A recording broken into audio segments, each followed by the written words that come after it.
Everyone keeps asking me about Manny Pacquiao's financials as far as the taxation and what's going on. Like, why does Floyd keep saying he's getting 6 million when it's clear that he signed him for more than that? So we have to move forward and look into the records.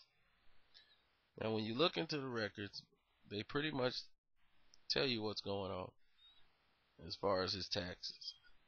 Now, it's a couple of idiots on here. Well, they're not complete idiots. They're just Pacquiao fans. And their problem is they don't really understand what they're talking about before they start talking. They don't go and investigate. They just go off common knowledge and just start replying. And they told me Pacquiao doesn't have to pay taxes in the Philippines. And they're partially right. Okay, I went back and I investigated. You're partially right. Okay, athletes who travel over, like most of the boxers who come over here overseas to fight, they don't charge them. The Bureau of Internal Revenue don't charge them. Okay, that normal rate that they normally would get, they would get a tax break on anything that's like overseas, as far as like endorsements and things like that. But it's like a marginal tax rate for Pacquiao is pretty much 32% for any earnings that he make that's above 500,000 Philippine. Okay, so we're gonna go from that, and we all know based on his earnings, his U.S. tax is gonna be anywhere from 25 to 30%,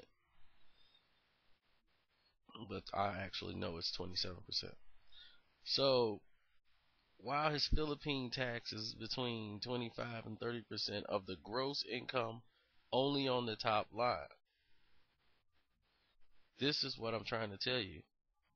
In order for him to get his tax exemption from the Philippines that they allow for most of law, by the Philippine law, prizes and cash awards from international sports competition, that's how they get their exclusions. Like I was just saying, in order for him to do that, he would have to renegotiate a contract with Top Rank, which would secure him guaranteed money. That's why you see sometimes Bob Arum says he's guaranteed $12 million, and that what he's doing is trying to save him from the taxation, and they won't have to tax. The Philippines won't have to tax that money. Only the U.S. will tax that money. But you can't do that and get tax exemptions from pay-per-view revenue because that's a revenue sharing stream, pretty much. Well, exactly, that's what it is. And then gate receipts because it fluctuates.